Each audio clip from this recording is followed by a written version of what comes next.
मेरा नाम है शिवम पांडे और irrigation and water resource engineering subject में आप सभी का मैं स्वागत करता हूं। आज का जो टॉपिक ऑफ डिस्कशन है वो है कैनाल रेगुलेशन वर्क। हमने लास्ट क्लास में जो हमारी 4th मॉड्यूल की पहली लेक्चर था, हमारा पहला क्लास था, उसमें हमने सिलेबस का डिस्कशन किया था और हमने जो लास्ट यूनिट का वाटर लॉगिंग का टॉपिक था वो हमने कवर किया था। Now let us start and understand what is the meaning of canal regulation work. तो यहाँ पे यदि मैं कहूँ तो 3 शब्द हैं, canal, regulation and then work. तो वर्क यदि मैं यहाँ पे बोलूँ तो ये क्या होता है, किसी प्रकार का कोई कंस्ट्रक्शन वर्क यदि किया जाए तो that is called as a canal regulation work और वर्क्स। ओके, कैनाल की बात चल रही है, कहाँ पे काम किया जा रहा है? कैनाल पे काम किया जा रहा है। अच्छा, क्या काम किया जा रहा है? That is driven by this regulation. तो कैनाल में जब पानी फ्लो कर रहा है तो हमें उसको मैनेज करना पड़ता है। मैनेज किस सेंस में? मैनेज हम करेंगे डिस्चार्ज के रूप में, वेलोसिटी के रूप में और उसका जो फुल सप्लाई लेवल है उसके रूप में। तो when we try to regulate the water and channel it in a proper way then it is called as canal regulation work. और उसके लिए जो हम स्ट्रक्चर क्रिएट करते हैं that is called as canal regulation work there. So see here the definition part, that any structure constructed to regulate the discharge, the full supply level or the velocity in a canal. So any structure that is created for this purpose is a canal regulation work.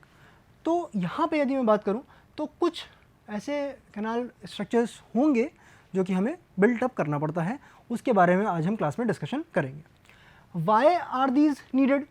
Because the flow of water is taking place in a canal, and you know that when the flow of water is taking place then you need to channel it in a proper way so that efficient working of the channel can be obtained, so that the water can reach the desired place, that is the field, in a proper way. So it is necessary for the efficient working and the safety of an irrigation channel. अब हम बात करते हैं कि कितने प्रकार के canal regulation work होते हैं। पहला है canal fall, then second is head regulator or the head sluice, then third is the cross regulator, then canal escape and then canal outlet.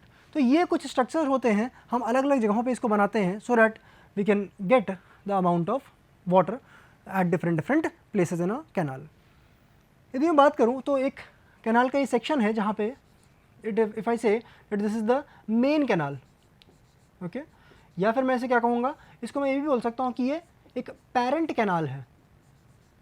तो जब वाटर आप यहाँ पे देख रहे हैं कि इस तरीके से फ्लो कर रहा है, okay, the water is flowing like this in the main canal, alright. So in this case you can see another direction that is here also.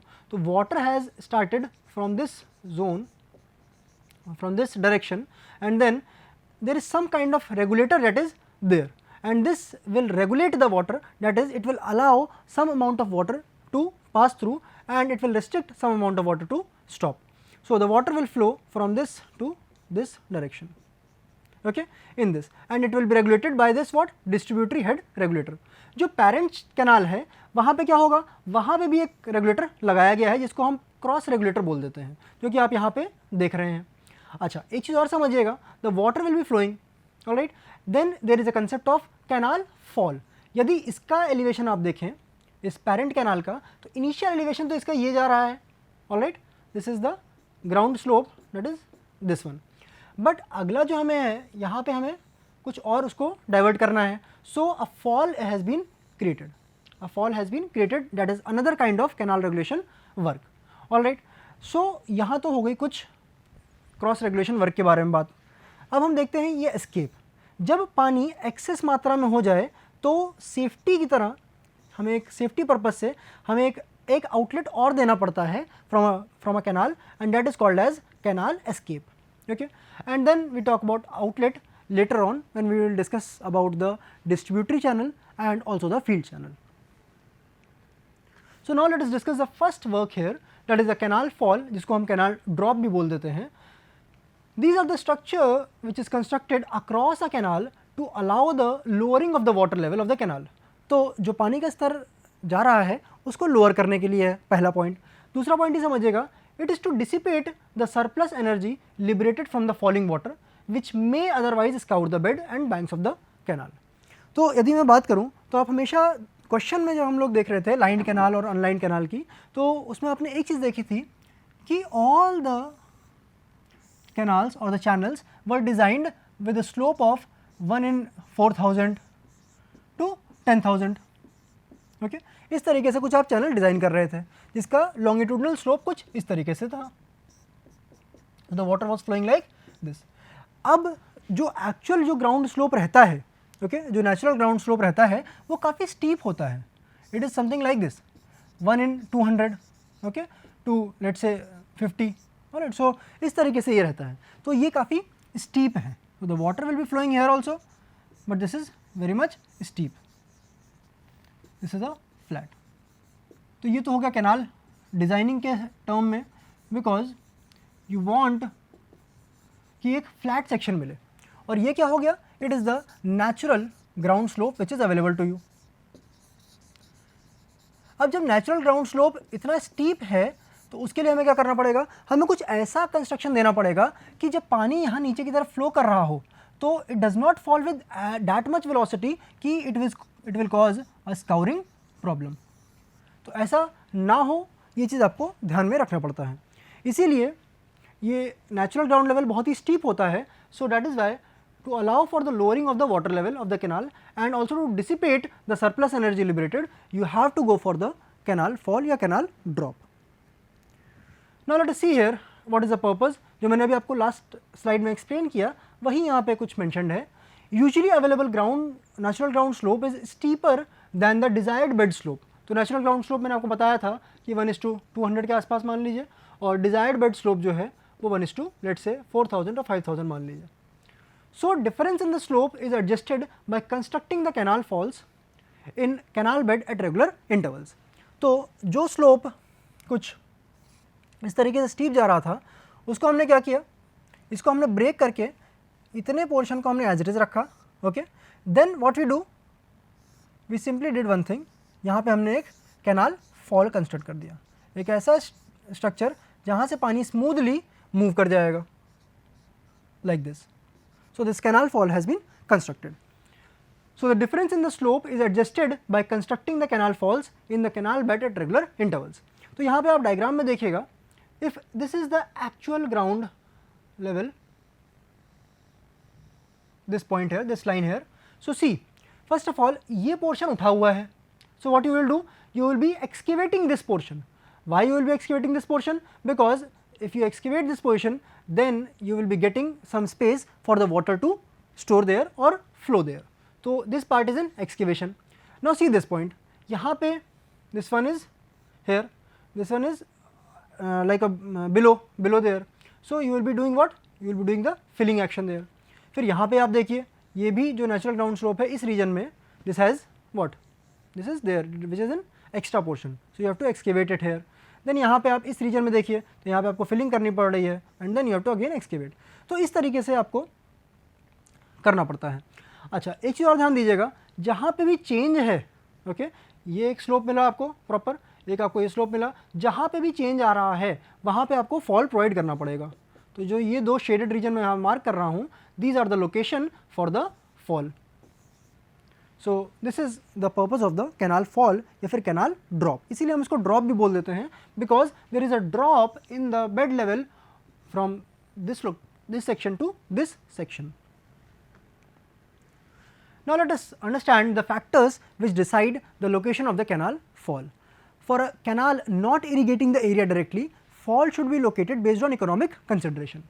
यानी कि हमें कॉस्ट वाइज देखना पड़ेगा कि कॉस्ट ऑफ एक्सकेवेशन कितना है और साथ ही में जो कॉस्ट ऑफ कंस्ट्रक्शन है फॉल का वो कितना है. Next is for a canal which is irrigating the area directly. Okay, it was not irrigating this one here, and for a canal which is irrigating the area directly, fall may be provided where the full supply level exceeds the ground level. Okay, in that case you have to provide the fall before the channel bed comes into filling. So that is one point. Third is based on the consideration of the possibility of combining the fall with a bridge or any other regulator. So if that is there, तो यहाँ पे भी cost थोड़ा सा बच जाती है. That is why you have to see the third point. Fourth is based on the possibility that there is no loss of commanded area of the channel. तो उससे क्या हो रहा है, पानी का efficient utilization possible है. Next is development of the fall.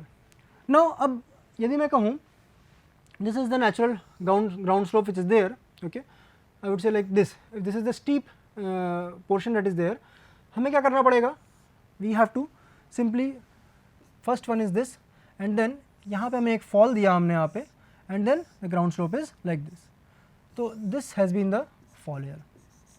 अच्छा, फॉल कैसे डेवलप करें कि स्काउरिंग भी ना हो, डाउनस्ट्रीम साइड पे scouring does not occur, okay, that is one point here. तो यहाँ पे आप देखिएगा इसको, previously the people tried to avoid the falls by aligning the canals along zigzag route in order to increase the length of the canal and thus dissipate the excess energy had in friction। तो यदि पानी किसी higher elevation से flow कर रहा है किसी lower elevation पे, यानी कि यदि पानी इस हायर एलिवेशन पे है और इस लोअर एलिवेशन तक जाना चाहता है, तो यहाँ पे इस पानी के पास जो एनर्जी होगी वो काइनेटिक एनर्जी होगी because it is moving water, और पोटेंशियल एनर्जी होगी because it is at a some height. तो अब जब यहाँ से यहाँ पानी जा रहा है तो there will be some dissipation of energy. यदि हम डायरेक्टली इसको छोड़ देंगे तो there will be a good amount of energy that will be transfer directly. अब होता क्या है, पुराने समय में इस डायरेक्ट रूट को ना अपना के यहाँ से यदि पानी जाना है इस एंड पे तो समथिंग लाइक दिस, इस तरीके से रूट फॉलो करते थे। इससे होता क्या था कि the water which is moving from the point A to point B now has to travel more distance like this, okay, so this is the more distance that has to be traveled। जब पानी travel कर रहा है ज़्यादा distance, then what will happen, the frictional losses will be high। frictional losses कहाँ से आएंगे, वही सेम बात, कहाँ से, एक आपका बेड से and the other is the side से, bed of the canal and the side of the canal. तो यहाँ पे क्या होगा, इसकी वजह से the energy loss will be there, the energy loss will be there, और वही हम चाहते हैं। ये जो एनर्जी लॉस हो रहा है ये और कुछ नहीं बल्कि ये एनर्जी डिसिपेशन है। So the excess energy has been dissipated now, और यही हमारा मेन पर्पज़ है for this entire concept of canal fall. तो यहाँ पे आप देखिएगा, first is the ogee fall basically, then rapid falls, stepped falls, these are of ancient origin. अभी हम बात करेंगे कि यहाँ पे क्यों इसको पुराना मान रहे हैं और बाद में फिर क्या क्या डेवलपमेंट हुए and how they have evolved. And then notch falls, vertical falls, glacis type falls are of recent origin. So now let us start discussing the ogee fall. तो ओगी फॉल में क्या है, बहुत ही सिंपल सा construction है, जहाँ पे एक इस तरीके से ये फॉल दे रखा है। तो आप ये देखिएगा, जो इधर साइड पे वाटर है this is at a higher elevation, और जो यहाँ पे जो वाटर है this is at a lower elevation, और जो ये यहाँ पे ये पोर्शन आपको दिखाई दे रहा है this is the portion, this is what, this is the fall. So the water has been now drop down from the higher level H1 to the lower level H2। तो H1 लेवल से इसको down किया गया कहाँ पे, H2 level तक। तो जब ये भी पानी यहाँ से इस पॉइंट तक आ रहा है then there will be some loss of energy which will be taking place. तो उसी के लिए हमने कैनाल फॉल का कंस्ट्रक्शन किया है। सो ओगी फॉल के बारे में कुछ पॉइंट्स हैं यहाँ पे। It has to provide the smooth transition and it will reduce the impact and the disturbance. This fall also preserved the energy instead of dissipating it. तो होता क्या है, इसने जो है, यदि आप इस तरीके से फ्लो को देखें तो the water of a fall has been created here. Now what will happen? This is the water level which is there. Now the water has a smooth transition now, and the energy, because of the smooth transition, what happens, जो energy transfer होनी चाहिए थी वो transfer ना होके क्या हुई, preserve हो गई। So what will happen? The energy has been transferred here and it has not been dissipated out. So this is one thing, that is Ogi fall. What is the drawback here? Due to the smooth transition, what happens? The kinetic energy was preserved. Okay, so मैंने आपसे पहले ही कहा कि A point से यदि B point पे पानी जा रहा है, so what will happen? यहाँ पे potential energy है due to the height, and second is the kinetic energy. Okay, so the kinetic energy remains preserved. That is not a problem. But potential energy due to the height, it will be getting dissipated out. So kinetic energy got preserved till the sufficient depth was scooped out. So kinetic energy preserve हुआ, मतलब क्या हुआ, यहाँ पे जो velocity high थी वो velocity यहाँ पे भी हाई रही जब पानी ए पॉइंट से बी पॉइंट पे पहुँचा। जब पानी बी पॉइंट पे पहुँचा और वेलोसिटी यहाँ पे भी हाई है, that means it will cause the scouring action, and this will be posing a problem where the fall has landed at the B point. So, this is the drawback of the Ogee fall. Then this is the rapid fall, wherein with a very short distance the fall has been provided. So, ये higher elevation है H1 और ये this is the lower elevation H2. So, now let us see what happens in this zone. Rapid fall, it consists of a glacis sloping at 1 vertical to 10 horizontal to 1 vertical to 20 horizontal. Now, what happens here is a fall has been given something like this. This is 1 vertical to let us say 10 horizontal. तो इस तरीके से हमने कुछ fall यहाँ पे provide करी है. Alright, what do you mean by glacis? This is nothing but a gentle slope which has been provided. Glacis term कहीं पे भी आएगा, that means gentle slope has been provided. The long glacis assumed the formation of the hydraulic jump. So, when the water is flowing from this end to this end, then you can say that the formation of hydraulic jump helps in dissipation of the energy. Now, the water has been flowing from this direction to this point, and this slope here is what you have seen in the previous slide in the image. Okay? This is the portion of the fall. So, this is the rapid fall which helps in the dissipation of the energy. So, it was quite expensive, and but if I talk about the working, then it was very satisfactory. Then third is the stepped fall. Stepped fall में क्या हुआ? If this was this one elevation जहाँ पे एक step provide किया गया, then another step was provided, then at a slightly lower elevation another step was provided. So, the water was flowing simply like this. From this higher elevation H1, it moved on to the elevation H2, and then it moved on to H3 and so on. Sorry, H2 and H3 are same basically, and this is let us say H4. So, H1 say water went to H2 or H3, then it moved on to H4.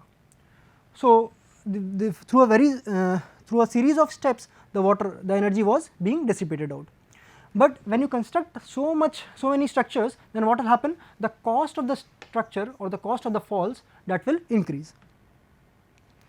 So, you can see here it is a modified form of rapid falls.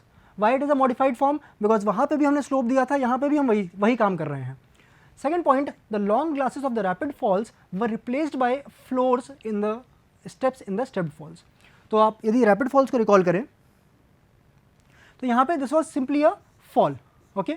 But यहाँ पे इन्होंने क्या किया second वाले में, what you did, the slope was removed and it was in the form of steps. तो यहाँ पे इतना जो area है, that was, if I say, अगर हम यहाँ पे rapid fall का construction करते तो कुछ इस तरीके से hypotenuse, if you assume it as a hypotenuse, then the water would have flown like this.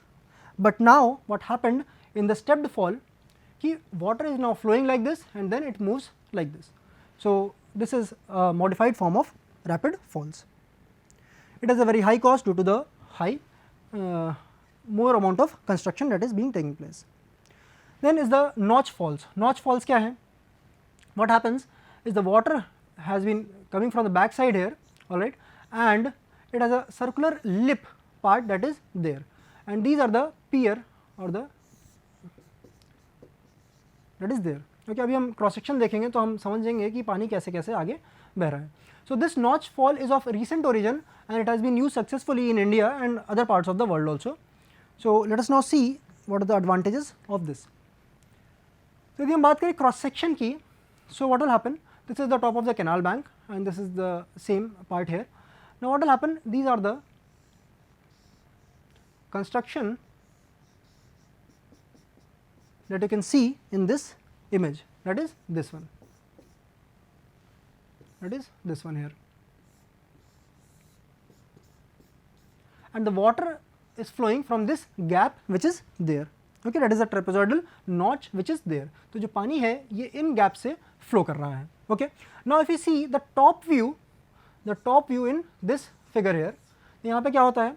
The water has been flowing like this, and from this lips the water has been flowing like this here. So, this is the top view of the same notch fall. और यदि हम यहाँ पे side की बात करें, side view की यदि हम बात करें, तो this is the notch pier and the water will flow like this. Okay, from the lips there, not like this, water will move out. Notch wall की यदि हम बात करते हैं आगे, तो in this type a high crested wall is built across the channel and the trapezoidal notches are provided in that wall, जो आपने अभी देखा था. Notches were designed to maintain the normal water depth in the upstream channel at any two discharge values. So it has been adopted in India for many years and was copied all over the world. Now the next is the vertical drop fall. अब vertical drop fall में क्या हुआ? There was some drop, but यहाँ पे जो पानी है, this will act as a water cushion. ये शारदा नहर पे सबसे पहले बनाया गया, तो वहाँ से ये नाम आया Sharda fall. So what happens here, same construction is there, now the water will flow, but यहाँ पे एक water का cushion है. Okay, so the water is already provided, so that when the water falls here with the help of this sloping area here, when the water falls here, what will happen? It will have a cushion so that no scouring takes place due to this water cushion available in this zone here. So that is one thing here. Then the water will simply move out there. तो इसके लिए अलग क्या है construction? एक construction बस अलग किया गया है, वो है ये वाला कंस्ट्रक्शन. यहाँ इस कंस्ट्रक्शन की वजह से क्या हुआ? There is a space that is available for the storage of water and other things are same as in the previous case. In this what happens, a nap impinges clearly into the water cushion below and then no clear hydraulic jump, so the energy dissipation is very smooth there. Energy dissipation was brought about by turbulent diffusion. So when the water falls inside the water cushion there, then because of the eddies generation, the energy has been dissipated. It is provided at the Sarda canal in Uttar Pradesh, so known as Sarda Falls. Then there is glacis type of fall. So in this case what happens, that the water just simply moves along like this, because this is the sort of gentle slope that has been given here.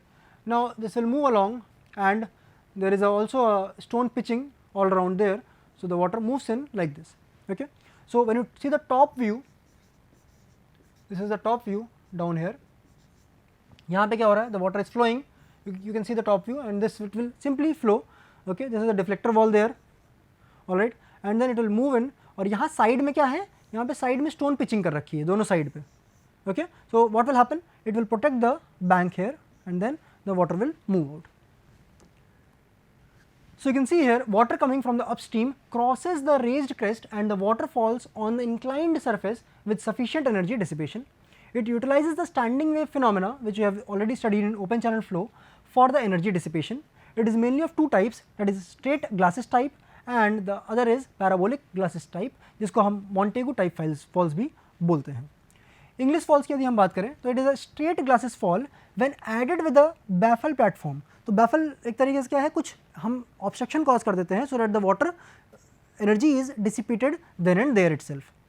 Okay, and a baffle wall is provided. Here the formation of the hydraulic jump takes place on the baffle platform.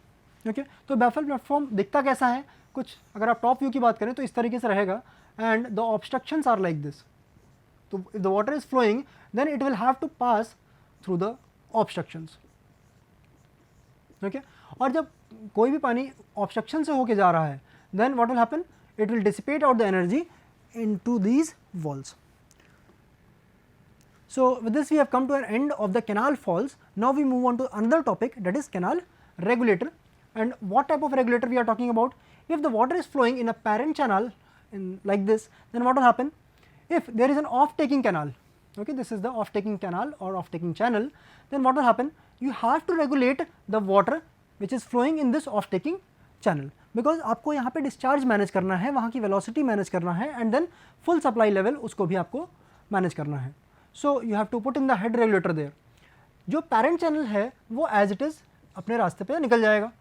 अच्छा, इसके लिए भी आपको क्या करना पड़ेगा?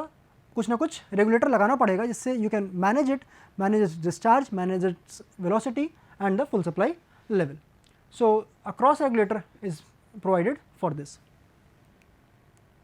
If you talk about the head regulator, so the canal obtains its share of water from the pool behind a barrage through canal head regulator. तो यदि मैं बात करूँ इस डायग्राम में, तो आप यहाँ पे देखिएगा, if this is the canal, तो जो भी वाटर यहाँ पे इस एरिया में स्टोर्ड है, इस रेगुलेटर के माध्यम से यहाँ पे पानी जाएगा. So that is what is the first point. Okay, canal obtains its share of water from the pool behind the barrage through canal head regulator. It is located just upstream of the barrage. तो कोई भी channel होगा उसके जो भी पहले head regulator लगा हुआ है that will regulate the supply in the particular canal. It helps to maintain the water level in the canal. It regulates the discharge flowing in the off-taking canal and it controls the entry of sediment in the channel. So these are the few purposes or the functions of the head regulator. अब यदि मैं बोलूँ cross regulator और distributary head regulator, तो इस diagram को हमने पहले भी डिस्कस किया था और मैंने ये कहा था कि this is the parent channel और पेरेंट चैनल में जो भी रेगुलेटर लगा हुआ है that is called as the cross regulator और ये तो मेन चैनल है okay that is flowing here and another here is the distributary head regulator. So this is there. Okay, तो distributary head regulator is what somewhat smaller form of canal जहाँ पे discharge कम है and it is use for minor purposes and ये and पे है मतलब field channel के थोड़ा सा पहले होगा. So what will happen in this case, यहाँ पे हमें जो पानी को रेगुलेट करना है वो हम करते हैं किससे, डिस्ट्रीब्यूटरी हेड रेगुलेटर से. तो अब इसकी प्लेसिंग भी बहुत इंपॉर्टेंट है. प्लेसिंग कैसे, इसमें आप एक चीज़ बस समझ लीजिए यहाँ पे आज की क्लास में कि दिस इज़ हेयर. ओके, ये कहाँ पे है, इस मेन कैनाल के पहले है और ये रेगुलेटर हमने यहाँ पे लगाया है ना कि यहाँ पे. हम चाहते तो हम यहाँ पे भी लगा सकते थे but that will be a very technical blunder that will be there. So we the right position, the correct position is this and will discuss it in the next class now. Thank you for today.